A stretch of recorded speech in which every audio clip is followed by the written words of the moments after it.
Здравствуйте! Всех с Новым годом!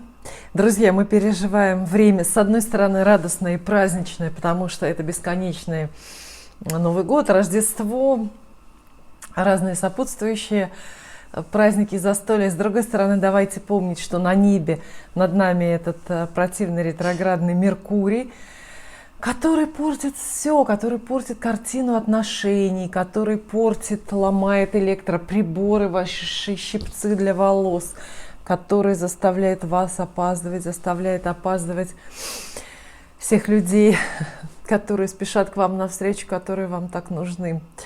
Вот такое, да, непростое время, небольшая астрологическая сносочка, специфика канала все-таки такая. И мы начинаем с большим перерывом, после большого перерыва, позже, надеюсь, объясню почему. Программа «Вопросы и ответы», в которой я расскажу все, что захочу, и кому-то погадаю на картах. Выбрала для гадания сегодня Таро оппозиций, потому что считаю их самыми злыми, а поэтому самыми откровенными.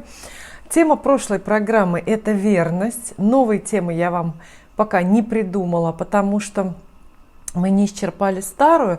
Все ваши комментарии, по сути, касаются именно этого вопроса. Я так поняла, что тема верности своей и чужой для многих очень-очень живая и важная. Я хочу эту тему неизбежно чуть-чуть просто дополнить сегодня. От себя скажу, чтобы не создавалось впечатление ненужных каких-то, а они создаются, вот так, судя по комментариям.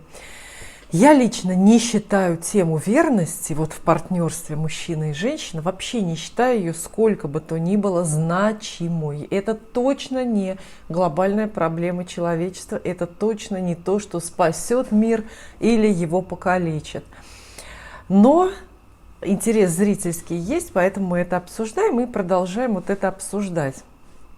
И вот для того, чтобы, если для вас это актуально, если вы, может быть, мучитесь ревностью, если вас мучают сомнения, изменяет вам муж, жених какой-то или нет, если вы не знаете, что делать с изменой, например, любимого человека, которую вы уже знаете и с которой столкнулись, я вам расскажу две вещи, которые кого-то насмешат, кого-то возмутят, но кого-то, людей с интеллектом, так сказать, заставят задуматься и, может быть, проще на все эти вещи посмотреть. Первое. Небольшой экскурс в историю, такой антропологический урок небольшой. Мы понимаем, да, что верность, вообще вот эта супружеская верность, она была не всегда. Не всегда. Наши далекие предки, жившие в доаграрную эпоху, то есть до аграрной революции, они были охотниками и собирателями. У них верности точно не было. А почему, как вы думаете? Правильно, потому что у них не было собственности. Они жили вот таким вот первобытным стадом, и там все было общее: орудие труда и дети. Точно так же. А верность стала для людей, но именно для мужчин. И мы много раз, наверное, сегодня вот будем это разделять. И я подчеркну, где для мужчин и где что для женщин. А верность супружеская и их собственная, но в меньшей степени, стала актуальна для мужчин, когда что? Когда случилась аграрная революция, когда наши предки превратились в этих самых земледельцев. И у них они перестали кочевать, осели на определенной земле, и у них появилась собственность. Как минимум, они отписали себе в собственность вот этот кусочек земли, на котором они выращивают там пшеницу, кто-то рис, кто-то кукурузу и так далее. Вот. И в этот момент, да, мужчины задумались, что хочется вот эту свою землю, из-за которой он там троих соседей заколол копьем, из-за которой он сам глаза и руки лишился, да? Ему эту землю хочется передать в наследство никому попало, не какому-то общественному ребенку из непонятного стада и черти чего, да? А хочется передать своему биологическому отпрыску, своему биологическому наследнику. Все. Вот эта точка отсчета, это когда появилась у людей требование, потребность, эволюционная потребность в верности. Верность изначально оказалась нужной для того, чтобы плюс-минус с какой-то долей вероятности мужчина, хозяин и наследодатель мог определить своих биологических детей, которым он оставит наследство. И потом, естественно, поскольку собственность разрасталась, поскольку наши дальние предки к собирательству не вернулись, они продолжили сельское хозяйство развивать и так далее. То есть, по сути, да, много тысячелетий вот этой аграрной жизни у людей. И, естественно, и институт верности укреплялся, потому что это было принципиально нужно, потому что это было нужно для выживаемости нашего вида, понимаете?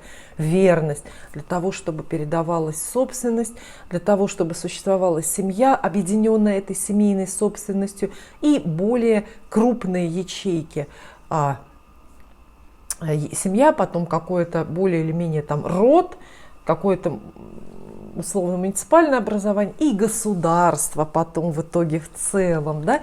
Мы вспоминаем нашего любимого Фридриха Энгельса «Происхождение семьи, частной собственности и государства». По сути, я сейчас только его пересказываю. Да? Есть еще масса современных авторов, которые разные антропологические теории, кстати, очень интересные, выдвигают. То есть это первое. Вот когда вы думаете о верности, когда вы идеализируете это понятие или наоборот пытаетесь как-то его значимость в жизни своей снизить, всегда вспоминайте, откуда пошла верность и куда она в итоге денется. Почему она куда-то денется? Потому что вот представьте, для многих за неактуальностью это осталось незамеченным, но именно в 20 веке, совсем недавно, наши современники, ученые, изобрели геномную экспертизу, которая позволяет с вероятностью до 99% определить без всякой верности, определить, что кто кому отец, а кто кому не отец. Вот представьте, все. И мне кажется, что вот это изобретение геномной экспертизы очень сильно в итоге, сейчас не успела еще, она существует, ну сколько там, 30 лет, может быть 40, да? Вот, да, еще не успела так сильно повлиять. Но в перспективе на будущем изобретение именно вот этого геномного анализа и установления генетического отцовства очень сильно поменяет отношение к верности в обществе. То есть верность становится с точки зрения собственности и продолжения существования рода, она становится ненужной, неактуальной. А какая разница уже, жена у тебя верная или неверная? Ну, если тебе интересно, то пошел, сдал соскоб со слизистой, и все, и тебе сказали, твой ребенок или нет. Все.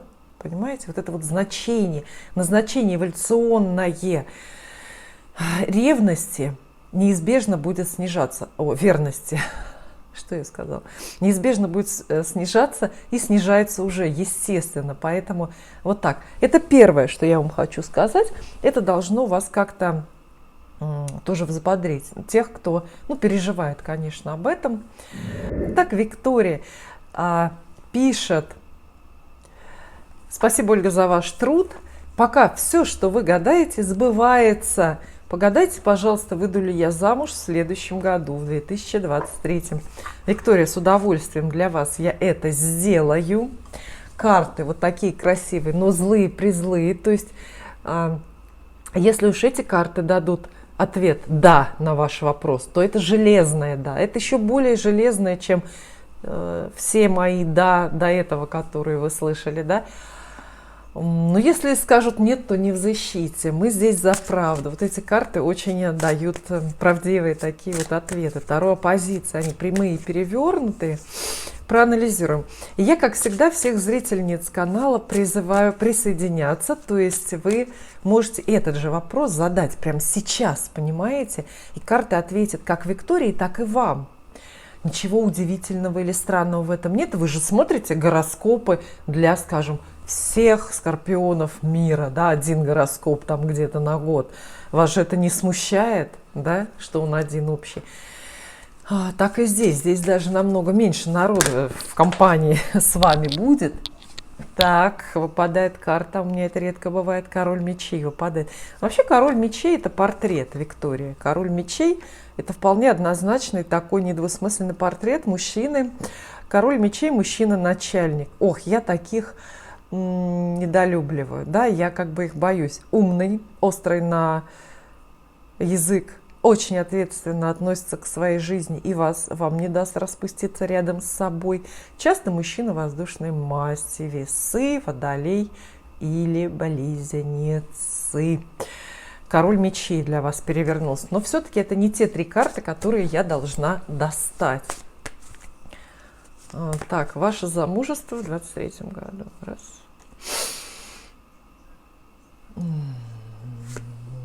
Упускаете. 2. 3.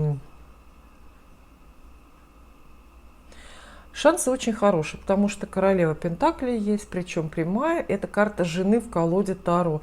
То есть 2023 год вообще-то вам предлагает роли жены, предложит роли жены. Но вот самого брака и сцены свадьбы здесь пока нет. Вообще-то есть рыцарь кубков, любящий, влюбленный какой-то человек, мужчина, который зовет на свидание и куда-то вас зовет в романтическое приключение, какое-то путешествие. И есть вот для вас возможность, ну, как бы оказаться в роли жены. А между ними перевернутая 4 кубков. Очень сильно, напрасно упущенный шанс. Вот смотрите, какой сценарий. Хорошо, наверное, что мы даже погадали, потому что, может быть, это вас заставит внимательнее присмотреться к какому-то жениху, да, внимательнее, потому что здесь есть человек, за которого очень неплохо бы вам было выйти замуж. Вот. И близкий брак. Если пропустите, пожалеете 100 раз, а шансы пропустить очень даже большие. Прекрасный комментарий от мужчины, и очень многим он тоже понравился. Илья Прохоров пишет: измена — это предательство, а предавать свою половинку недопустимо. За 17 лет брака не изменял, признаюсь, были и возможности, и желание на уважение, да и как потом в глаза смотреть. Спасибо большое, Илья, за комментарий. Вот это вот возможности, желание, вот признались, да, хорошо, что спасибо, что признались, что было желание-то, да, это ценно. Когда нет желания, то и не ценно, да.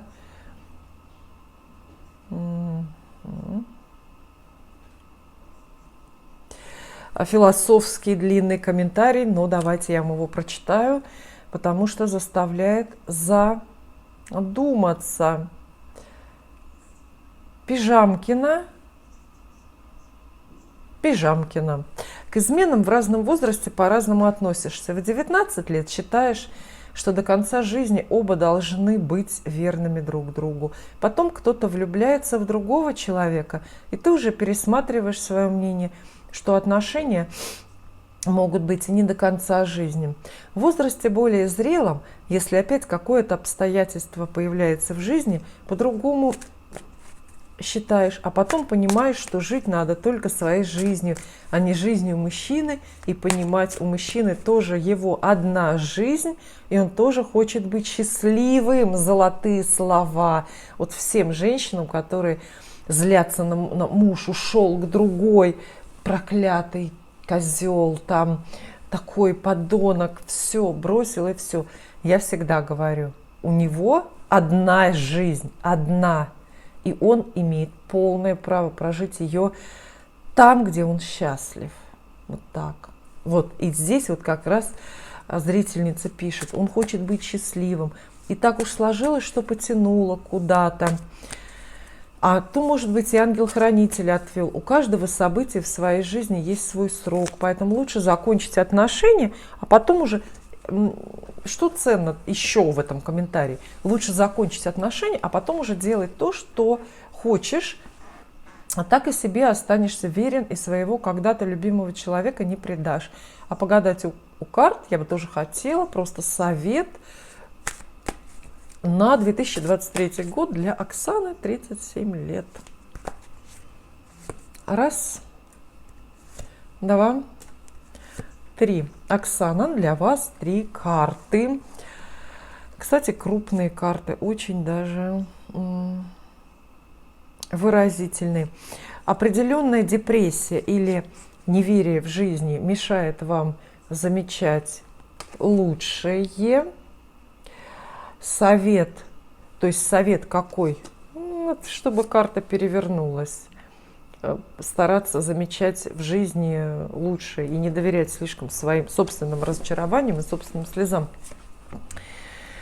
Повешенный в прямой позиции говорит, что вы в жизни можете быть чем-то недовольны или можете быть слишком обременены делами семейными, работой, профессией, бизнесом, долгами, в конце концов, не знаю, там кармическими или банковскими. Вот, но все ваши обременения, жизнь не самый простой период в жизни переживаете, но важно ничего не бросить, если есть даже такая потребность, то есть несете какой-то свой крест и несите, не теперь, вам нужно освобождаться от того, что вам мешает быть счастливой. И туз кубков советует ждать подарка. Подарок этот скорее нематериального свойства, но это приход может быть большой любви, может быть подарок в каком-то другом виде, приход и дружбы тоже какой-то важный. Вот. Однако туз кубков всегда советует не слишком вмешиваться в ход событий, не пытаться что-то в жизни менять и торопить. Ничего, такой общий совет, ничего в жизни не меняйте, особенно не отчуждайте, ни от чего не отказывайтесь. И помните, что ваша разочарованность пройдет. Хорошие карты. Хорошие карты. Не меняйте. Самый главный совет: не меняйте ничего в жизни. Вам очень скоро и очень серьезно воздастся за вот эти какие-то жертвы, за несвободу, которую вы переживаете. Тяжесть, проявление тяжести какой-то.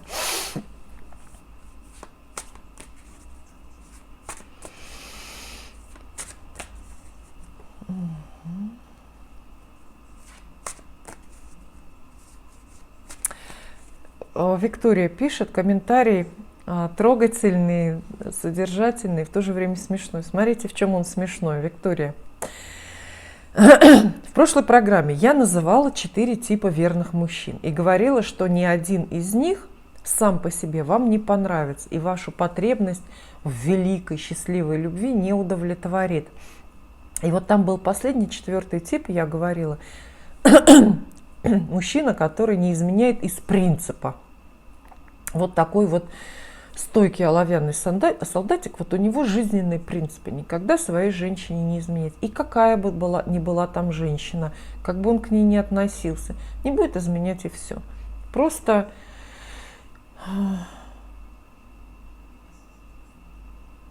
принц с принципами, вот так я его там назвала. И вот смотрите, что пишет Виктория. Спасибо за такую замечательную рубрику. Одна из самых интересных и актуальных тем для меня получилась. Послушала с удовольствием. Мой женатый любовник, слушайте, да, относится к 4-му типу. В одном этом предложении Виктория уместила сразу все. 4-й тип – это мужчина, который никогда не изменяет своей, помните, я говорила, из принципа не изменяет своей женщине. А вы пишете: мой женатый любовник. То есть получается, что? Как? Он не изменяет, женатый любовник. Такие мужчины действительно встречаются очень редко. Он очень уважаемый человек, очень правильный, как вы сказали про 4-й тип, подписываюсь под каждым словом. Так получилось, что я его первая любовница. То есть вот видите, да, когда мы говорим о правилах и исключениях, я вам говорила, да, что и этот 4-й тип, идеальный мужчина, да, из принципа не изменяющий, тоже никаких гарантий не дает. Вот вам живой пример Виктория приводит. 4-й тип, идеальный, уважаемый, никогда не, но вот первая любовница вот у него все-таки случилась. Встречаемся около года. Что будет дальше, каким будет наш следующий год, неизвестно. Но у нас есть договоренность. Что бы ни случилось, останемся друзьями. Наверное, мы и есть друзья в первую очередь. Для меня он настоящий император. Счастлива, что встретила его однажды. Такие люди, как он, встречаются, правда, очень редко.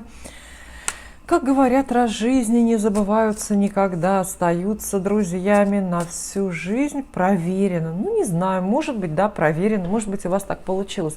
А я здесь хочу только дать сносочку для Виктории и для всех, кто вот верит в такие договоренности. Например, парень с девушкой начинают встречаться, ну или женятся, и договариваются о чем-то, как говорят, на берегу, да? То есть давай так, что бы ни случилось, вот, например, разведемся мы, да? Давай останемся друзьями, давай сохраним хорошие, красивые отношения или хотя бы их видимость семьи, для детей, для родственников и так далее. Все это прекрасно, и, наверное, нужно так договариваться. Но только представьте, это совершенно не работает. Это, знаете, как в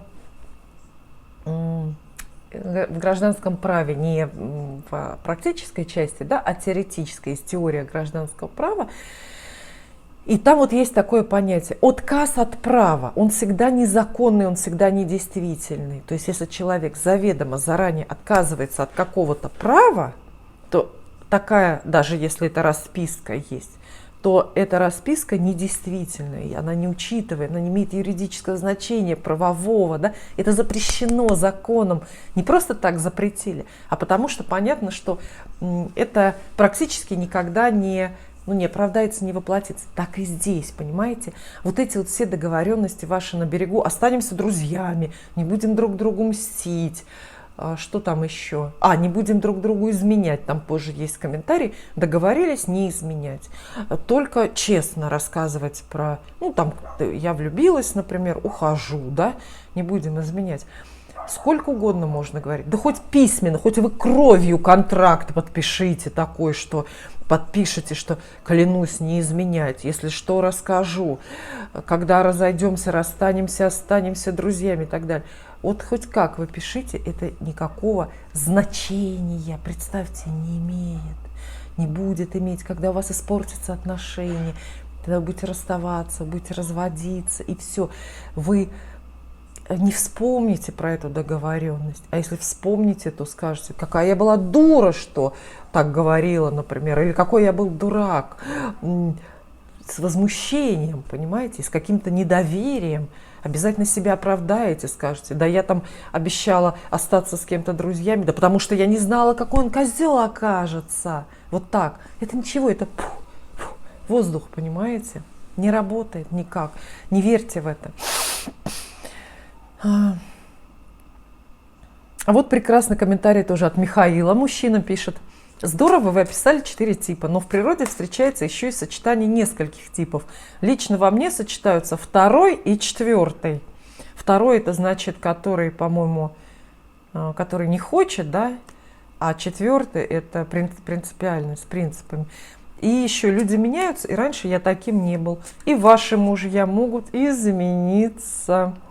Вот так вот считаю данную теорию несколько упрощенной. Конечно, она очень упрощенная теория, как и все теории, которые я свои здесь описываю на YouTube, потому что у меня есть тайминг, мне нужно уложиться в определенное время, и у меня есть потребности зрительской аудитории, которая вообще не хочет сильно глубоких, долгих, обремененных, знаете, терминами выкладок. Об этом я могу книжку написать, об этом я, может быть, когда-нибудь выступлю на каком-нибудь ученом совете. Вот. Но здесь формат канала предполагает только упрощенные теории. Далее. Вот вопрос от Жанны Анжи. Жанна Анжи, наверное, не знаю как. Тут, смотря какой язык предполагается. Вот. Очень интересно было послушать эту тему, если заметите мой вопрос. Я вот думаю сейчас, пишет Жанна, не ошибка ли с моей стороны, что вторгаюсь в чужой брак? Вот видите, это все-таки опять тема верности, да? встречаясь с несвободным человеком. У нас очень теплые и доверительные отношения. Я уверена, что это не проходное знакомство, по крайней мере для меня. Мне кажется, что мы оба нуждаемся друг в друге, но не заблуждаюсь ли я? Не могу понять, насколько нужна я этому человеку в его жизни, и каким он видит, и видит ли вообще наше совместное будущее. Спросите, пожалуйста, карты, насколько я нужна этому человеку в его жизни, и огромное спасибо. Жанна, карта ответит на ваш вопрос. И я тоже прошу к этому гаданию присоединяться. Почему? Потому что классика жанра. Мы спрашиваем о чувствах. Да? Если мы вопрос Жанны не чуть-чуть перефразируем, насколько я ему нужна. Ну, по сути, это вопрос, что он чувствует, да, ко мне. Классика жанра – это то, что девочки всегда больше всего хотят знать. И это тема в запросах на личные индивидуальные гадания, безусловно, лидирует. С большим-большим отрывом лидирует от остальных, да, отношений, что он думает, чувствует, планирует, видит ли будущее и так далее. 3 карты для Жанны и всех, кто тоже хочет это знать про себя. 1. 2.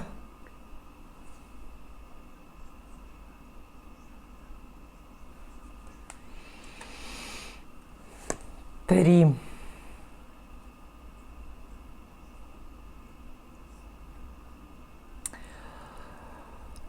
Ну, скажем, могли бы и получше карты выпасть, да?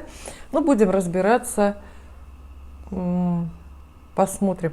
Королева кубков перевернутая. Это вы сами, Жанна, или ваша любовь.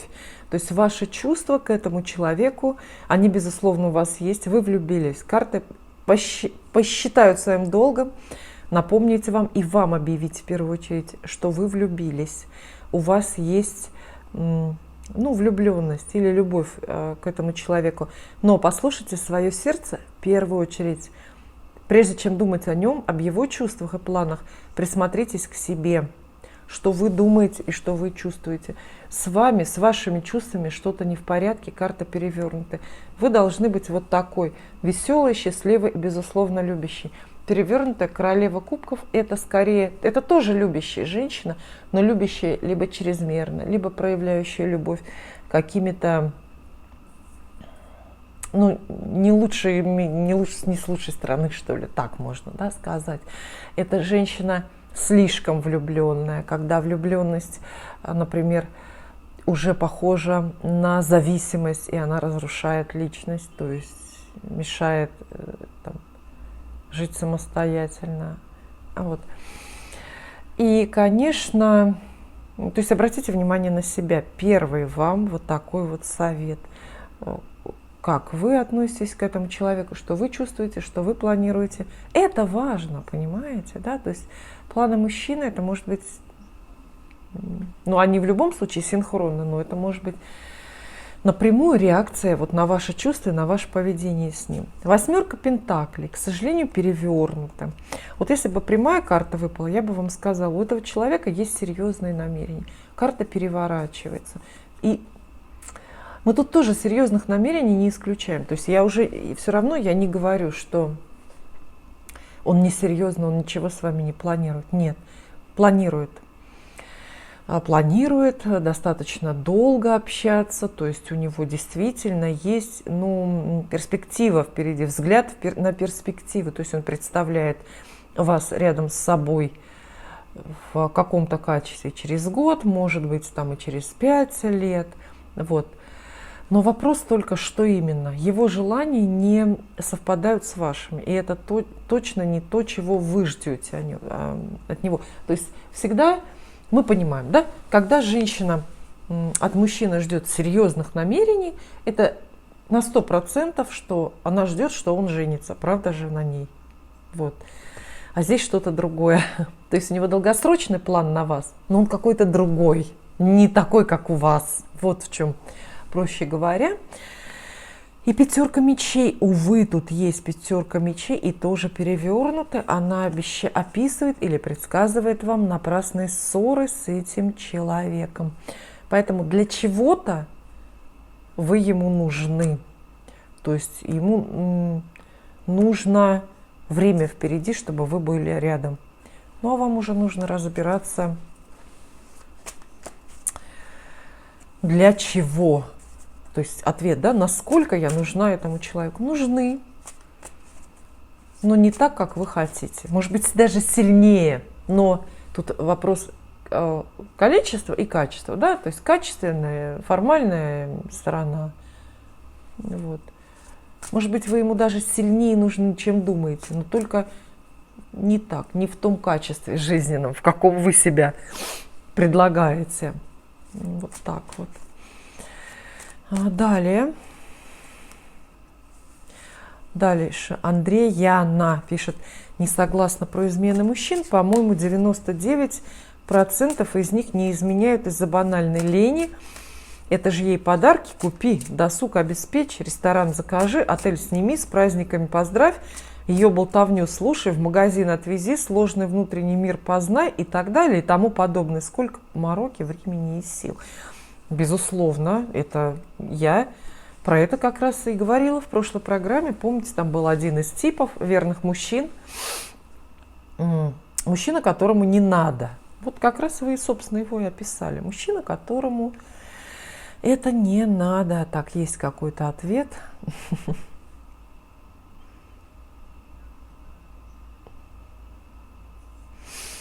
Запрос на тему следующей программы, и вы тоже напишите в комментариях, поддерживаете или нет. Анна Би спрашивает, или Анна В, Анна Би, наверное, тут английские буквы. Прошу сделать программу на тему «Мужчина и его мама». Интересно ваше мнение. Это очень интересная тема, очень интересная. Сейчас нет совершенно возможности об этом даже чуть-чуть говорить, потому что много вопросов впереди. Давайте сделаем отдельный. Вот напишите в комментариях ваши вопросы про свекровей, там, про мам, ваших женихов и так далее. Бесконечно, я думаю, количество самых разных историй. Любая девушка может вспомнить, и я тоже, про мам, мальчиков.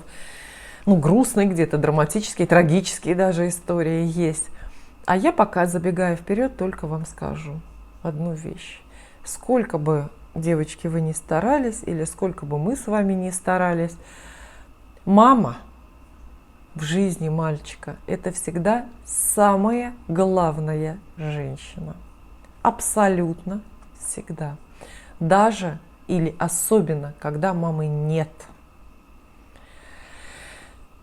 Парадокс в том, что даже если мамы изначально не было, если мальчик вырос, например, в доме ребенка, все равно фигура его воображаемой, абсолютно бесплотной мамы в его голове даже больше, чем у кого-то, у соседского мальчика мама реальная. Вот. Мама всегда главная. И вообще мужчина, мальчик, юноша, парень, мужчина и дедушка всегда тот человек, каким его сделали отношения с его мамой, какое отражение в маминых глазах он увидел, когда был ребеночком, где-то в возрасте до 6 лет. Вот это полностью его портрет. Никаким другим он больше не будет. Хорошая тема, да. И тоже, если у вас есть сыновья сейчас, особенно маленькие совсем, помните об этом. Женщины, вы главная женщина и всегда будете главной в жизни, в голове, в сердце вот этого маленького мужчины. Очень внимательно растите мальчиков. Каждое слово, которое вы ему говорите, ваше слово, ничье другое потом, ваше слово остается с ним на всю жизнь. На всю жизнь. И образ мамы. Вот интересно тоже. Ольга Рыбакова пишет: про измены скажу вот что. Когда у меня были маленькие дети, я жила с ними летом на даче. Муж приезжал только на субботу-воскресенье. Моя подруга как-то спросила: а ты не думаешь, что он тебе изменяет? Я ей ответила: Я об этом не думаю. Ольга, прекрасно, что вы об этом не думали, и вам было не до этого, вы поглощены были выращиванием детей. Прекрасно, это главная миссия женщины. Но у меня почему глаз выхватил именно этот комментарий? Вот эта подруга, которая вас спросила, а ты не думаешь, что он изменяет? Скорее всего, что-то знала. Я не настаиваю, что он изменял именно с ней в это время.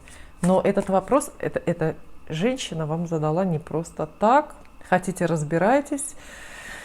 Если еще не поздно, может быть, скорее всего, уже поздно, но подруга явно в курсе чего-то. И, может быть, даже очень сильно в курсе.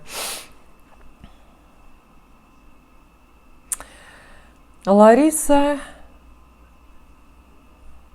Ойл, не знаю, как вы спрашиваете. Вы прекрасно выглядите. Я хотела спросить, почему вы не подкрашиваете брови? Вот у вас были брови, и вам было к лицу, а теперь вот нет бровей. Это тоже такая отсылка к вечной моей мечте. Я же планирую открыть канал по мейкапу, по макияжу. Такая вот есть дурацкая мечта. Но я отвечу по поводу бровей. Первое, у меня нет единой концепции по макияжу. Я могу накрасить брови сегодня, завтра не накрасить, послезавтра вот такие вот соболины нарисовать в 5 сантиметров по городу, с ними ходить синей тушью вот так вот. Ну, абсолютно я иду на все. В плане макияжа это первое. А второе, на всякий случай, ну вдруг кому-то пригодится. Вы знаете, графичные, темные, выразительные брови сейчас не модно. Посмотрите любое шоу какое-то со звездами, я имею в виду не отечественные, а американские, британские. Там приходят звезды, актрисы, певицы. В общем, ну супер женщины мира. У них у всех блеклые, размазанные бровки, у многих осветленные, у некоторых сбритые. Мадонна, если вы видите, уже давно вообще без бровей ходит, она их выбеляет до белого или сбривает даже. То есть это как бы ну, не модно красить брови сейчас. Все их прячут, эти бровки. Мода очень приходящая, помните, на картинах средневековых, на картинах эпохи Возрождения у женщин нет бровей, по-моему, ресниц даже нет, и лоб даже до середины головы выбрит. Ну, такая мода. Вот сейчас я вот тоже хочу от своих даже избавиться остатков. Но это немножко я куда-то в фэшн историю, да, углубилась.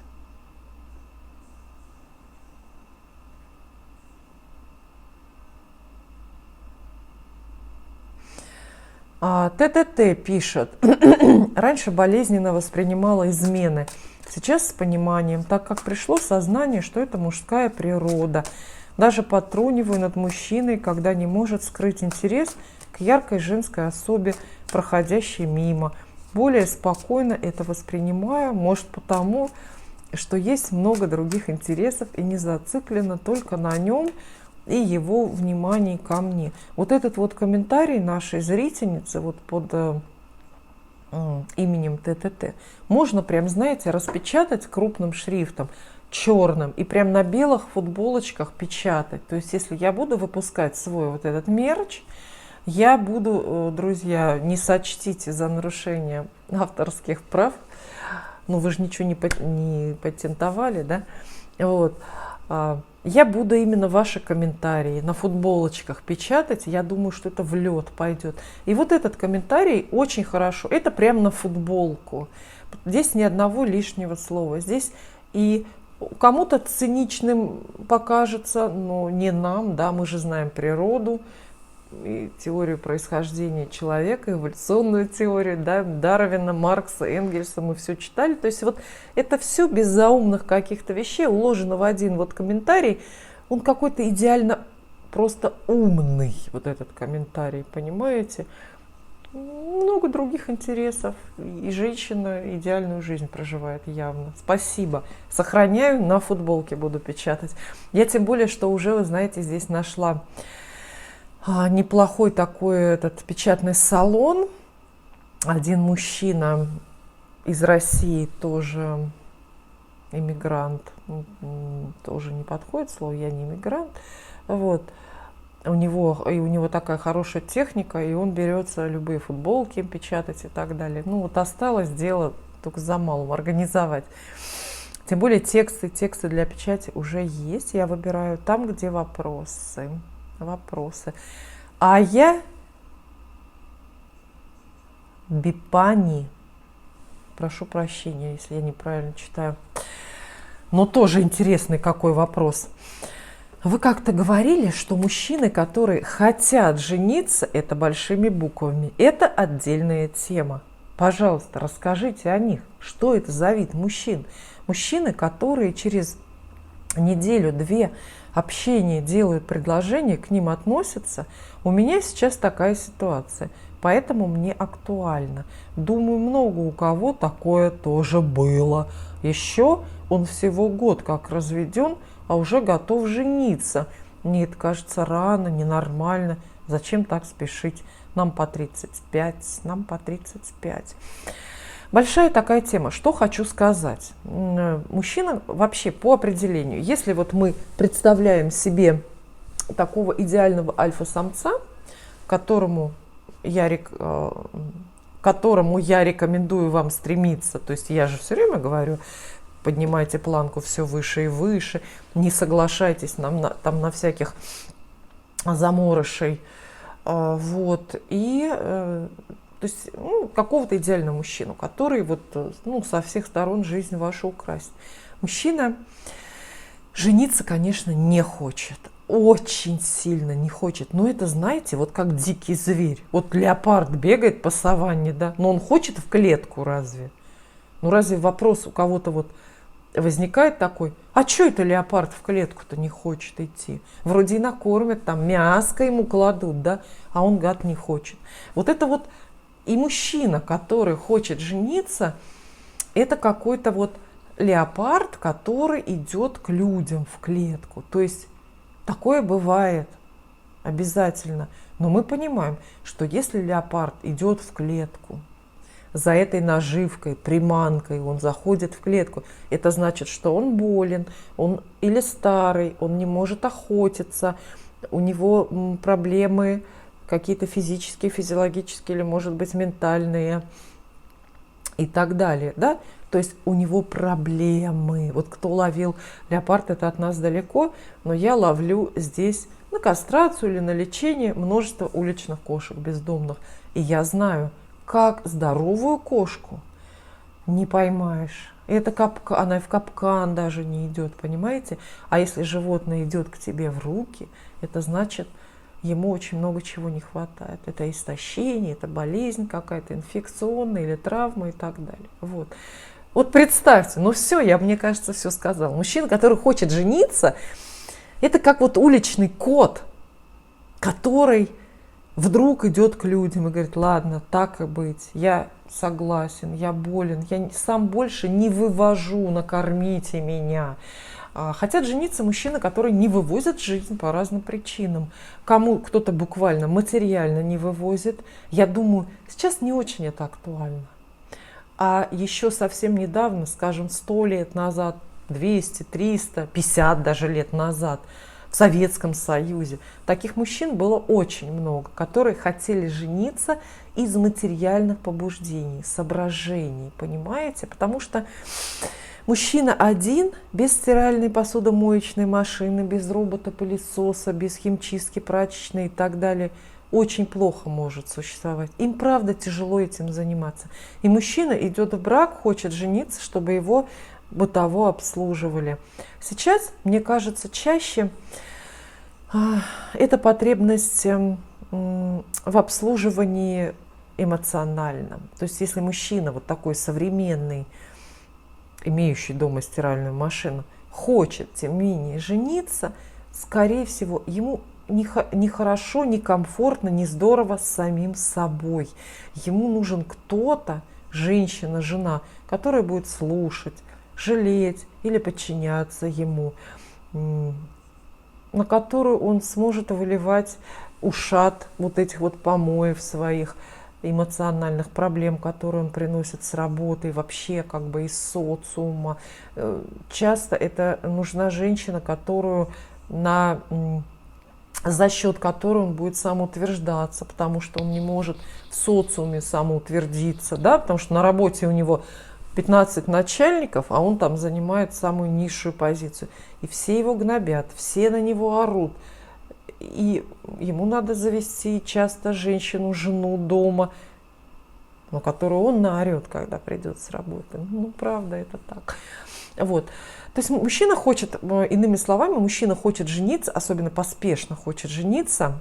Это первый, это не исчерпывающий случай. Это мужчина, которому чего-то остро не хватает. Ну, альфонсы здесь. Альфонсы, которые женятся, они сюда относятся. То есть мужчина, который принципиально не может, не хочет, не умеет зарабатывать. Конечно, он хочет жениться, чтобы для начала пользоваться средствами супруги, а потом благополучно ее уксусом отравить, да и потом на наследные денежки жить. Вот и все. Вот это мужчина хочет, альфонсы хотят жениться. Естественно, потому что нужен официальный брак, только тогда он унаследует всю ее недвижимость. Первый случай. Второй случай – это, конечно, абьюз. Это абьюзеры. Мужчины тоже часто хотят жениться. Мужчины абьюзивного типа, склонны к эмоциональному и физическому. Мы говорили, что граница там очень тонкая. Где есть эмоциональное, рано или поздно будет физическое. Мужчины абьюзивного типа обязательно хотят жениться, как застолбить женщину за собой, то есть охомутать. Это такая сеть, вот это обручальное кольцо, которое он ей на палец хочет, это как сеть. Все, есть картинка прекрасная, помните, в Инстаграме, и часто ее можно встретить, да? Там наполовину, с одной стороны мужская рука, бриллиантовое колье вешает а с другой душит удавкой, да? То есть, понимаете, да? Когда мужчина торопит женщину вступить в отношения или вступить в брак, это самый первый, самый явный, самый опасный признак. Нет в русском языке нормального слова, синонима. Да? Мы говорим абьюзер, абьюзера пускай. То есть мужчина, которому женщина нужна для насилия эмоционального, а позже физического. А еще бывает, третий, это три, которые мне пришли в голову вот так вот навскидку, знаете, легко. А еще бывает третий тип, вернее, третья ситуация, когда мужчина торопит с браком. Это когда мужчина сильно влюбился. Просто потерял голову, очень сильно влюбился. И тут уже работает все. Инстинкты его торопят. Какой-то внутренний голос ему подсказывает, что лучше он женщину в жизни не найдет. Хотя, конечно, найдет женщин много, ну ладно. Это и, опять же, вот эта его природная ревность тоже его подталкивает. Женись, женись, тогда она изменять-то не будет. Она же как жена уже обязана будет верной быть, не изменит и так далее. То есть очень острая, знаете, такая вот болезненная влюбленность может провоцировать мужчину. Ну, опять же, определенного типа, тут определенный характер нужен, а какого-то мужчину тоже подталкивает на вот эту вот историю, хочет жениться. Но Ая не задает картам вопрос. А я вот ответила если мужчина в норме, как в прошлой программе я вам говорила, в норме мужчина изменяет жене. А когда не норма, вот потом 4 пункта. Так и здесь. В норме мужчина очень сильно не хочет жениться. Бежит как от огня. А когда вот что-то вот это пункты вот эти вот, понимаете, когда мужчина, опять же, к нашему еще более раннему разговору о позиции. Когда сильная и слабая позиция, когда мужчина хочет жениться и вас об этом просит, торопит, то что? Он же оказывается в слабой позиции, да? А вы рассуждаете, идти за него в брак или нет, да? Налицо ваша сильная позиция, а его слабая. Опять же, мы договаривались, никогда в такие отношения не вступать. Не вступайте в отношения с сильной позицией. Вас обязательно они оберут, обокрадут. В таких отношениях обязательно вы потеряете. Но тема эта очень интересная в любом случае.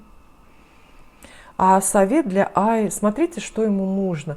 Если он год назад развелся и готов жениться, во-первых, обратите, конечно, очень про многое вам расскажет его прошлый брак. Все, что вы можете от него узнать, он, скорее всего, много на эту тему говорит. Все, что еще от кого-то из каких-то сторонних источников можете узнать про его брак. Если вы чуть-чуть более или менее внимательно ту историю исследуете, изучите, то вы обязательно узнаете и поймете, что этот человек хочет от вас и почему так спешно.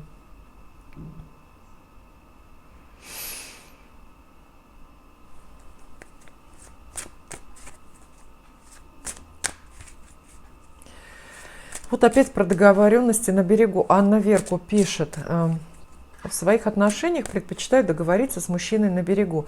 Если потянет серьезно, скажи сразу, чтобы мирно разошлись. И это не от нелюбви. Наоборот, если мне дорог человек, я хочу, чтобы он был счастлив. Ну а если не серьезно, прошу предохраняться, ничего не подцепить, и чтобы я даже не подумала, тем более не узнала от других, чтобы не делал мне больно. Ну, прекрасный комментарий, очень мудрая позиция, очень прям такая вот взвешенная, идеальная, да, позиция современной умной женщины. Но беда, Анна, вот именно в этом, в том, что на берегу, вот эти все договоренности на берегу, они как-то потом не действуют. Вот когда вы не на берегу оказываетесь, они уже не действуют.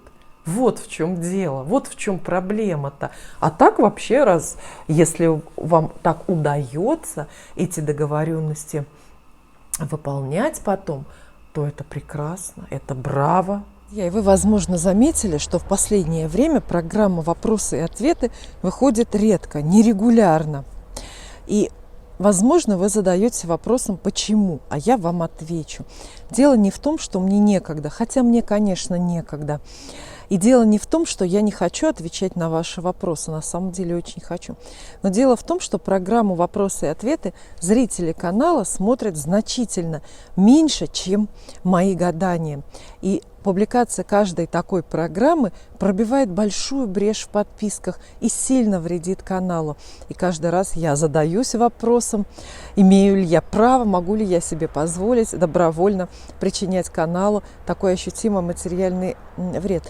И в этой связи я прошу вас, обращаюсь непосредственно к зрителям программы «Вопросы и ответы», прошу вас проявить активность на канале, поставить лайк, написать какой-то более или менее содержательный комментарий, в конце концов поставить дизлайк, если программа вам не нравится. Ну а я со своей стороны попробую в течение месяца каждую неделю делать программу «Вопросы и ответы». Посмотрим, что получится из этого эксперимента. Ну и вам решать, помочь мне в этом, с этой затеей или нет. Спасибо. Юлия пишет: я думаю, что изменяет мне мой муж, но отношусь к этому с иронией. Пусть делает счастливой не меня одну. Он ведь классный у меня такой. Сама шучу часто с ним об этом, но с оговоркой. Пусть это будет не единственное, пусть их будет много и никакого постоянства, и чтобы я об этом не знала. Ну что ж, хорошая взрослая позиция, чудесная тоже. Мария Реза задает вопрос серьезный, философский. Можем ли мы больше поговорить в следующей программе о любви? Как вы думаете, есть ли один определенный человек, который предназначен судьбой? Можно ли его спугнуть или пройти мимо своего человека? Или встреча предначертана судьбой? Когда приходит свой человек? И можно ли ускорить такую встречу? Вот нам всем все всегда хочется ускорить, особенно зачисление денежных средств на карточку, да? Но что я думаю на эту тему? Есть ли один определенный человек? Ох, вот долго или бесконечно на эту тему можно говорить. Дело в том, что я же изучаю гороскопы разных людей, натальные карты читаю у людей, которые мне пишут на почту, да? И вы знаете, в этих гороскопах я вижу не так часто, но я встречаю людей, у которых действительно предназначен один единственный какой-то герой. Это, ну, особое сочетание планеты, особая расстановка аспектов в натальной карте бывает, на такое указывает. И тогда я, конечно, говорю: ой, милочка, вам не так просто. Гороскоп избирательный, то есть вы идете своей дорогой по судьбе до встречи в одном направлении, до встречи с одним единственным человеком. Бывает такое. Но это далеко не у всех. Я думаю, что для большинства никакой один определенный человек не прописан. Большинство из нас имеет гороскопы какие-то вот в этом смысле гибкие или универсальные. Очень много разных людей нам могут подходить, особенно на разных этапах жизни. Вы же замечали, наверное, и за собой, что в юности у вас хорошо с одними мужчинами складывались отношения, ну, например, с такими страстными, тяжелыми, ревнующими скорпионами. А потом, когда вы стали постарше, что-то они вам полностью разонравились, и вы стали выбирать близнецов, которые на завтра уже все забывают, да? Я думаю, для большинства людей нет одного человека, нет одной вот предназначенной небом второй половинки. Есть просто определенный какой-то список, набор каких-то предполагаемых героев и героинь, с которой может получиться и может не получиться. Можно ли спугнуть своего человека? Конечно. Пройти мимо тоже. Конечно. Опять же, для большинства, увы, это грустные новости, может быть, для многих, но я так скажу, девочки. Самого лучшего, идеального для себя мужчину в этой жизни вы, конечно, спугнете, и вы, конечно, пройдете мимо него.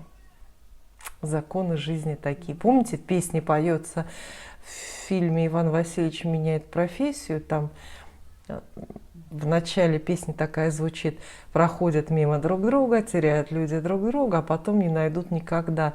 Но это песня из комедийного фильма, но в ней великая правда жизни. Чаще всего вы, конечно, мимо своего человека пройдете и разменетесь, и напугаетесь, и ничего у вас не получится. А если получится, очень быстро вы это все испортите. Ну вот люди такие, люди все портят, люди все теряют, все, что им судьба дает, и все, что в руки падает. Пройти мимо тоже очень даже можно. Или встреча предначертана судьбой. Опять же, или встреча предначертана судьбой. Для части людей вот в этом какой-то выбор неба и, может быть, несправедливый для кого-то. Для части людей эта встреча предначертана судьбой, и ее никак не обойдешь, ее не спугнешь и мимо не пройдешь, потому что вот так вот лоб в лоб столкнут и не дадут разойтись, просто обстоятельства свяжут. Для большинства, опять же, я думаю, что ничего нет, вернее, предначертано, но нет вот этих жестких рамок. Одна встреча за всю целую жизнь с одним конкретным человеком. Нет. Несколько разных вариантов, несколько разных людей. Предначертаны встречи, ну, например, их там 5 или 8, да, встреч, и вы 7 из них просто пропустили, проспали, не заметили. На 8-ю кое-как успели, и тоже не уверены, что это то, что надо было. И далее, когда приходит свой человек? Ну, на этот вопрос тоже у психологов есть ответов много. Когда приходит свой человек, считается, что ваш человек к вам приходит, когда вы пришли к себе. Когда вы нашли себя. Вот когда вы себя нашли, вы на своем месте. Живете в городе, который вам подходит, в стране, возможно, даже, да? Вы нашли свою работу, профессию, нашли свой внешний облик, идеальный для себя вес, идеальный для себя цвет волос. В общем, полностью нашли себя. Тогда обязательно к вам придет ваш человек. Пока вы не нашли себя, к вам будут подтягиваться, соответственно, не ваши люди, а те обманувшиеся, вернее, какими-то вашими временными неподходящими признаками. Надо, самое главное, найти себя. Хотя когда найдешь себя, то уже как бы никто не нужен, понимаете, уже никакой другой человек ты не нужен, если ты себя найдешь. Вот в чем. Ну, как всегда, это дуализм, главный принцип Вселенной у нас, да? То есть все в две стороны работает. С одной стороны, найди себя, чтобы найти идеального партнера себе, предназначенного судьбой.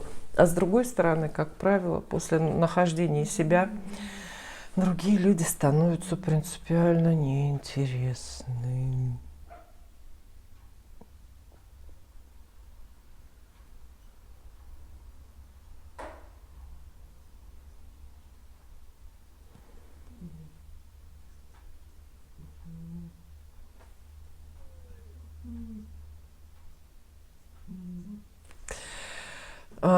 Далее.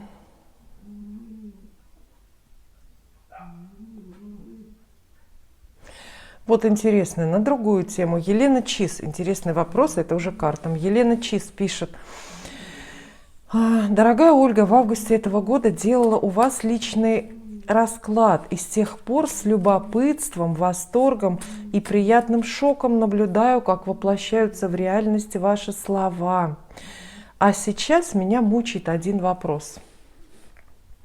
Я вложила довольно крупную сумму в финансовую авантюру через самую близкую подругу. Она меня подбила на эту идею и вложила сама, с которой теперь прекратились отношения по причине того, что деньги ей, соответственно, и мне не возвращают. Предпринимать меры она отказывается.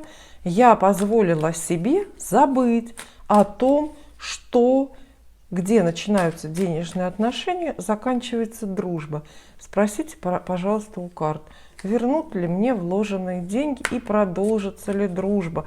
Елена. Ну что, да, все правда. Дружба, деньги, как правило, не совместные вещи у женщин. Мужчины как-то умеют это как раз-таки очень хорошо совмещать. И вопросы картам. Вернут ли вам вложенные деньги? Раз, два, три. Хотя здесь одной карты было. Три. Одной карты было бы достаточно, потому что ответ нам нужен, да и нет.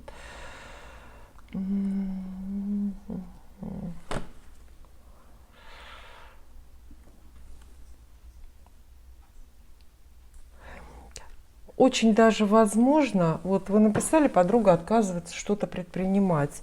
Ну тогда вы должны предпринимать, потому что вот карты говорят, что вы получите эти деньги назад, если решитесь на очень срочный и открытый конфликт. Вот так. Я думаю, о сохранении дружбы здесь речи нет. Но, видите, две карты про везение вам выпадают. Четверка жезлов и восьмерка жезлов. И обе карты срочные. Очень нужно поторопиться. Прямо сегодня, когда вы смотрите, вам нужно ступить на тропу войны, это называется. Не выбирая средств и выражений, кинуться, выхватывать у этих злоумышленников ваши деньги. И вам обязательно улыбнется удача, вам повезет. Но это невозможно сделать красиво, и это возможно сделать только очень срочно. Возможности можно быстро упустить оставшиеся.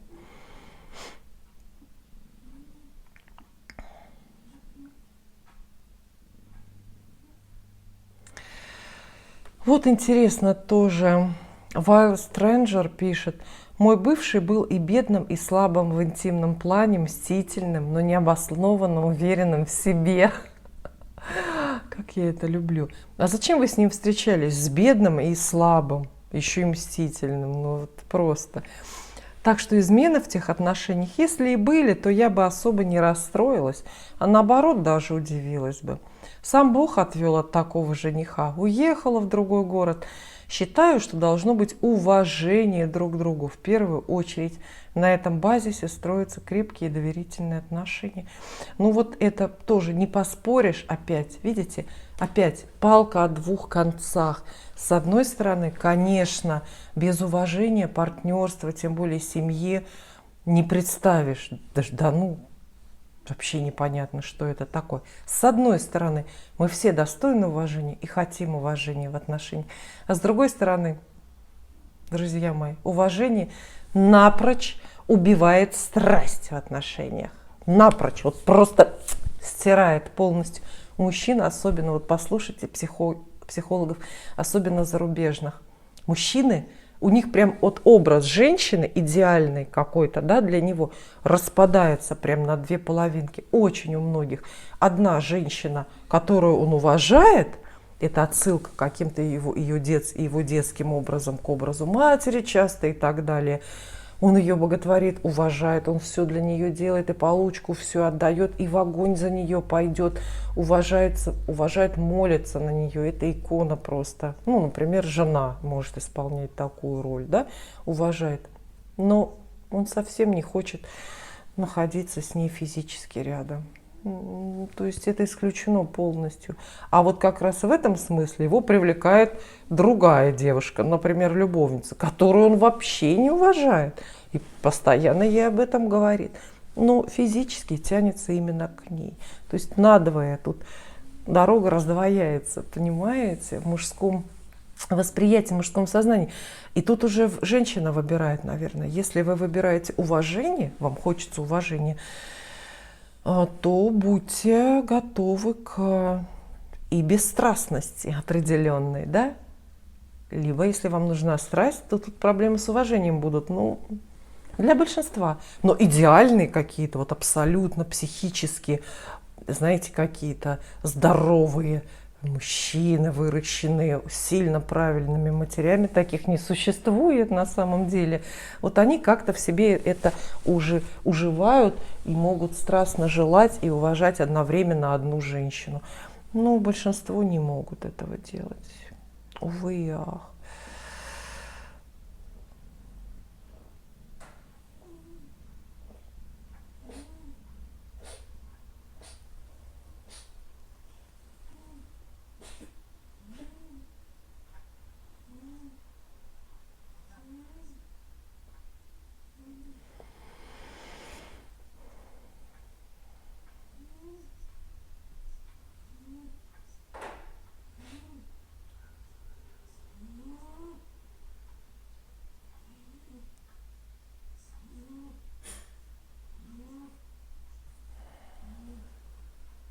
Да, вот еще про животных-то я вам хотела, уже времени очень много вашего занимает. Но давайте про животных. Это очень это интересно, я считаю, потому что вот Наталья Ар пишет, а наукой не доказано про полигамность женщин, ведь самки в природе не моногамны.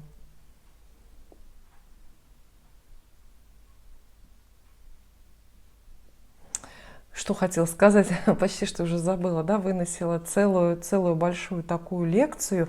Понимаете, вот из-за того, что когда-то, опять же, много тысяч лет назад с человеком случилась вот эта когнитивная революция, и у нас вот родилось вот это мышление, мы не можем проводить вот совсем уж прямые параллели между поведением животных и человека. И самки есть моногамные, есть полигамные, животных много, видов много. Но если для человеческого вида, для нашего вида, вот именно Homo, да, конечно, моногамность и у самок тоже не заложена, потому что мы прослеживаем какую-то аналогию, это наши ближайшие родственники и предки прямые, это шимпанзе. Они не живут моногамными семьями, они живут группами, стадами, от 15 до 100, по-моему, человек в группе, там патриархальные группы эти, и там, ну, эти детеныши, понятно, у них общие. Я забыла, что я точно хотела сказать на эту тему. Так долго. Мне кажется, несколько вечеров об этом думала, вынашивала такой грандиозный замысел. Ну, потом вспомню, потом расскажу. Нет, это к вопросу Иногда, да, вот люди, которые идеализируют верность или пытаются, ничего не зная об истоках, например, рассуждать на эту тему, то есть невежественные люди, часто дают отсылку, что к животной якобы верности, да, говорят, что как же верности нет в природе, если вот, например, волк с волчицей живут, есть действительно вот пара волк и волчица, и они друг другу, ну, как бы не изменяют, хотя я не знаю, это очень смешно, да, волк, который изменил.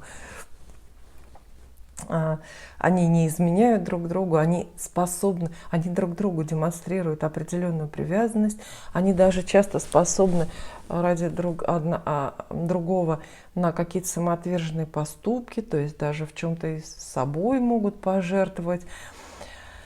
И складывается такая картина, ну, например, волчьей верности. Но на самом деле это не верностью в буквальном смысле не называется. Дело в том, что просто эволюции на данном этапе жизни волков выгодно, чтобы они жили вот такими вот парами, самец и самка. И той же самой эволюции, хотя в меньшей степени, скорее государству, на протяжении 30 тысяч лет выгодно, чтобы мужчины с женщинами тоже жили парами по одному, в моногамных семьях. Но опять же все меняется. Это нам кажется, что 30 тысяч лет – это очень большой период. На самом деле в масштабах вообще в целом судьбы человечества это ничтожный такой вот миг. И все отсылки, все сравнения с животными, с животным миром нужно делать с определенными какими-то поправками. То есть волк действительно всю жизнь может иметь потомство только с одной волчицей. Но мы не можем говорить, что волк верен своей волчице, потому что верность – это явление когнитивное, культурное, присущее, конечно, только людям. Волку эволюционный процесс велит жить с одной волчицей. Потому что эволюция одно известно. Почему, если волки начнут жить, например, как-то по-другому, не моногамными парами, то они не будут плодиться или вымрут, например. Вот для продолжения рода, для продолжения вида надо, чтобы они парами жили. Ну и вот у людей то же самое. Это долгое время. Сейчас это все совсем по-другому. Долгий разговор. Ну, то же самое про лебединую верность хотела рассказать. Очень смешную, душесчипательную историю, потому что здесь есть такой противненький, гаденький комментарий, где используется словосочетание «лебединая верность». Хотела рассказать в следующей программе, тогда расскажу, что такая, откуда есть пошла лебединая верность и что это за явление такое. Но мы никак не доберемся до вопросов к картам. Надо ли мне осваивать, Лола спрашивает, надо ли мне осваивать новый профессиональный навык или все это зря? Это связано с творчеством. Раз, два и три. Для Лолы. Так, 3 карты.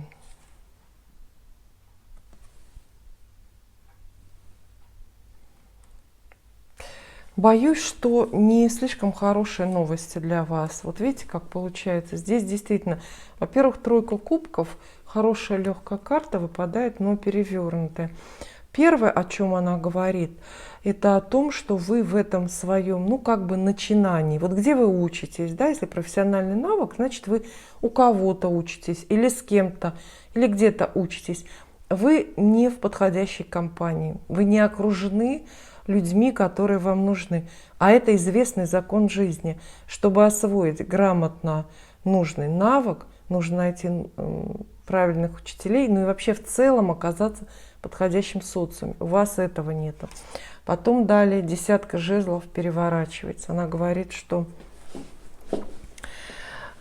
дело, это затея для вас неподъемная сейчас. Как бы вы ни старались, скорее напряжение вам только натрет спинку, но ничего хорошего из этого не получится.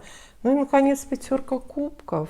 Карта разочарований говорит о том, что просто, может быть, временно у вас нет для этого настроения, нет достаточно оптимизма, какого-то энтузиазма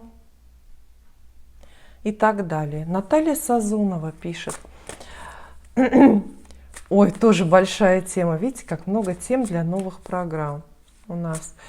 Расскажите, пожалуйста, как вы считаете, какой самый верный мужчина по знаку зодиака? Представляете, мужчины, зодиак, верность. Это просто на целый сезон, да, можно сериал на целый сезон снимать. И как определить по натальной карте, что мужчина будет верный? Вот мне часто это приходится делать, определять по натальной карте, по запросу какой-то невесты потенциальной, да, определять, будет мужчина верный или нет. Часто девушки такой вопрос задают. Вот меня какой-нибудь там парень замуж зовет, а вот скажите мне заранее, вот по характеру, по звездам, по гороскопу, вот он верный или все-таки гулящий? Можно, это очень читается в натальной карте. Да, или мужчина будет верный. И можно вопрос картам. Выйду ли я замуж в 2023 году? Будет ли у нас общий ребенок? Он тогда-то родился, я тогда-то. Будет ли брак вот с данным конкретным человеком у Натальи? Но прежде скажу, что... Ну, давайте вот так навскидку легко скажу, что...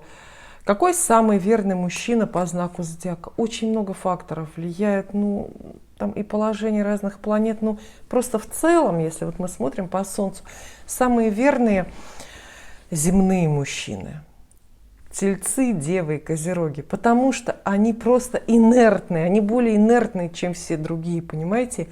И они дольше раскачиваются на измену. А пока он раскачивался, пока думал, уже исчезла эта девочка, ну, с которой он собирался изменять, да? Вот. Самые неверные огненные мужчины. Ну, потому что неверность мужчин-стрельцов – это просто притча во языцах. А для Натальи, ну, это правда отдельная программа, это очень интересно. Хотите верного мужчину? Все-таки с большей вероятностью это земной телец, дева или козерог, конечно, конечно. А хотите прям такого дико неверного, который будет вот просто, ну, даже поражать вас масштабами этого явления, неверность, то выбирайте стрельца, не прогадаете. Никогда не иссякнет жажда. Замужество для Натальи в 2023 году. Раз, два, три.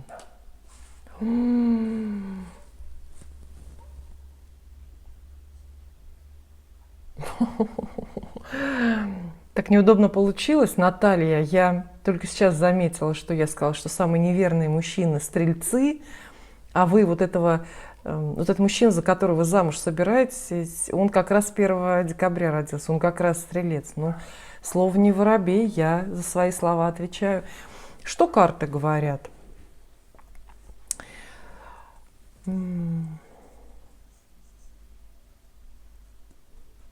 Ну, не так все просто. Во-первых, есть портрет вашего мужчины. Вот он, огненный король, король жезлов. Но, поверьте мне, это его портрет, это было бы хорошо. То есть дорога к браку продолжается, карта выпадает перевернутая. И тут опять же вопросы. Насколько подходит вам этот человек? Нужен ли он вам?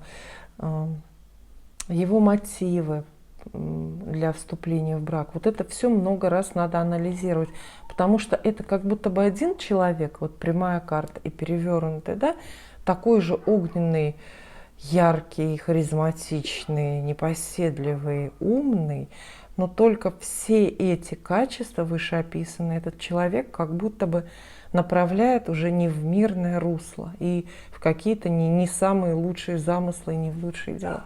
Потом карта отшельник здесь есть, которая бы нам сказала про брак. Да, брак будет. Хорошо, да? Но, опять же, она выпала вам перевернутой. Не отменяет значение. То есть брак будет у вас. Он очень близко. Он реален этот брак. Вот. Но, опять же, много раз подумайте, насколько вам подходит этот человек, насколько вам подходит данный брак именно в этом периоде как бы жизни. Ну, а рыцарь Пентаклей здесь такая беспокойная денежная материальная карта советует вам в первую очередь все эти возможности, брак будущий, его ценность для вас оценивать именно с точки зрения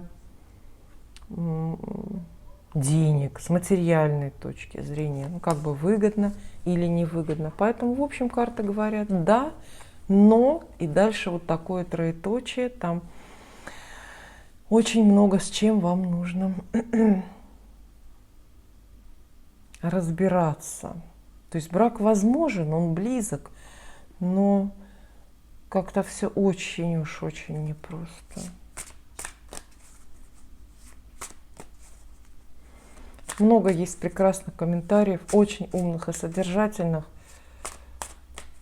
но, к сожалению, нет времени все их прочитать. Наталья Алекс пишет: хочу восстановить отношения с мужчиной, с которым давно не общались, и он живет в другой стране. Может, это все бессмысленно, но все же хотелось бы узнать, стоит ли мне ему писать, есть ли место в его жизни для меня. Это вопрос также связан с тем, что мои нынешние отношения не складываются. И я хотела бы искать счастье с другим мужчиной. Меня зовут Наталья, а его имя Алексей. Итак, Наталья, вопрос картам для вас и для всех, кто захотел присоединиться. Нужно ли пытаться восстановить отношения с мужчиной, который сейчас далеко? Имеется в виду, наверное, какая-то долгая разлука, длительная. Раз, два, три. Карты сегодня откровенные. Я записываю видео в рождественский сочельник. Самое время для гадания.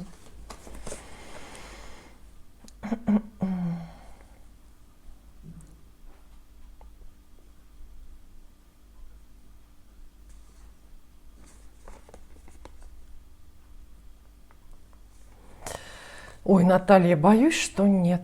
Боюсь, что нет. Во-первых, центральная четверка кубков говорит о том, что у вас у самой недостаточно желания, недостаточно, веры в себя, что ли, или убежденности в том, что вам это надо.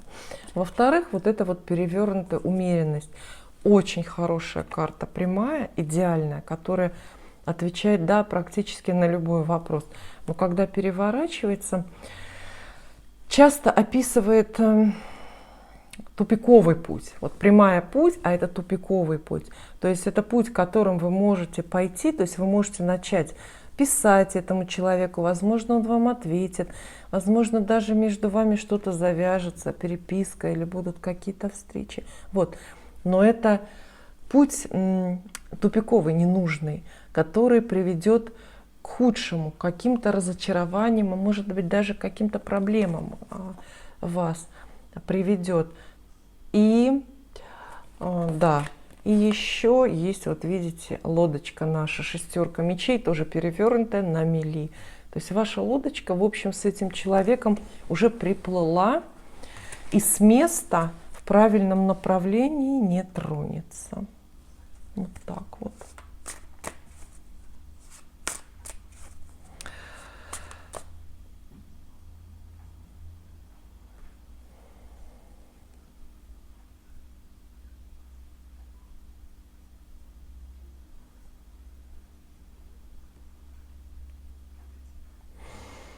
И вопрос на другую тему, он будет сегодня последний, на который мы ответим. Галина. Очень хочу поменять место жительства, но наши бытовые привязки к месту, начиная от школы для детей, заканчивая хорошими соседями, никак не дают сдвинуться с места. Спросите, пожалуйста, у карт, смогу ли я переехать в течение 1 или 2 лет. Конечно, вот эти привязки, это и на рабочем месте, и на место жительства касается. Вообще, мы все вот люди, но это опять же наш вид сохранился благодаря тому, именно что мы привязываемся друг к другу, к местам, Вот мы такие, какие мы есть в 21 веке нашей эры, именно благодаря нашим привязанностям. И в то же время мы такие, какие мы есть, благодаря тому, что мы бросаем все, к чему привязаны однажды, и уезжаем, уплываем, улетаем в неведомые дали с одним чемоданчиком или даже некоторые с одним целлофановым пакетом. Бросаем любимых, бросаем вот любимых соседей, отрываем детей из школы и так далее. И куда-то едем, перемещаем. Сможете ли вы переехать? Привязок может быть сколько угодно. Если даже это не школа и не соседи, найдете что-то другое. Галина, особенно для вас актуально предупреждение, если вы какой-нибудь такой соответствующий гороскоп имеете. Если вы, например, рак, если у вас какие-то планеты, организующие характер в раке. В основном раки вот такие, как привязанные. Что-то у водолеев и у стрельцов соседи что всегда плохие, ничего их не держит. В любой момент подорвались, поехали куда угодно. Вообще все равно. Вот. А у раков всегда находятся причины, чтобы никуда не уезжать. Или если вдруг уехали, обязательно вернуться. Обязательно найдет причину. Раки как на веревочке все время. На веревочке вокруг дома своего. Часто вокруг места, где родились.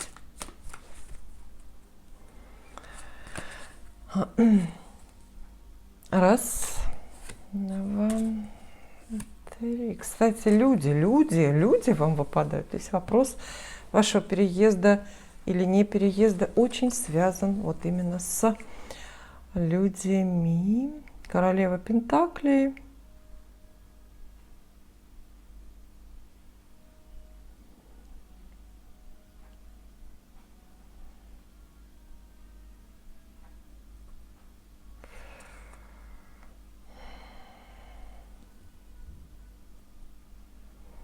Но люди не хороши для этой темы, для вопроса переезда. Они именно не хороши.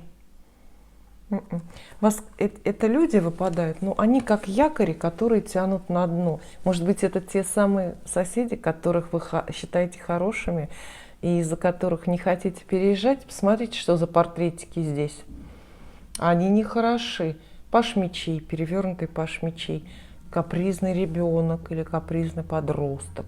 Может быть, кстати, ваш ребенок в каком-то уже пубертате, который капризно отказывается переезжать, например, потому что там вот он не хочет от компании друзей отрываться. Это в целом карта описывает какие-то неумные советы для вас, которые идут. А также есть король кубков, перевернутый, тоже мужчина с дурными привычками, часто в буквальном смысле, например, пьющий мужчина, пьющий.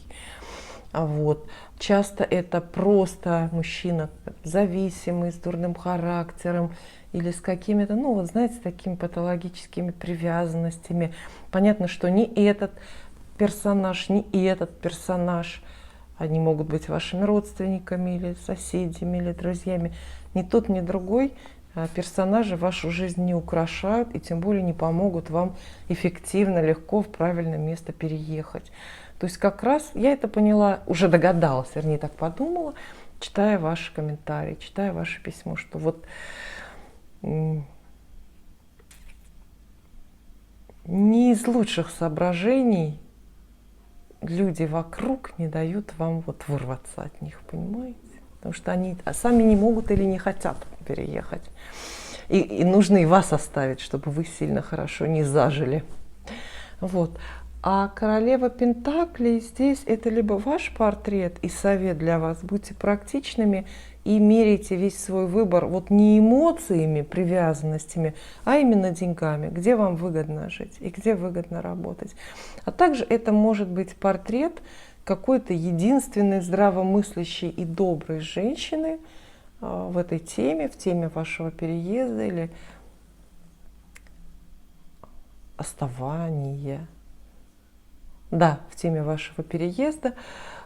Видите, мы видим здесь мужчину и ребенка, возможно, подросток, да, они против, они мешают, а женщина за. Причем эта женщина может вам дать возможности вполне реальные. Денег, чтобы там обустроиться, или какую-то денежную работу на новом месте, но никакой дороги, конечно же, здесь нету. Поэтому пока все зависит от вашего выбора, от того, насколько вы быстро, легко раскусите этих людей, разберетесь с ними и сможете с ними, там, не знаю, побороться или прекратить отношения, порвать, да. Вот. Сможете ли вы послушать советы какой-то такой вот практичной женщины? А дороги уже однозначно лежащие, предначертанные для вас, увы, нету. Я очень признательна вам за внимание, за ваши комментарии, за то, что вы участвуете в жизни канала, за то, что вы смотрите программу «Вопросы и ответы». Увидимся.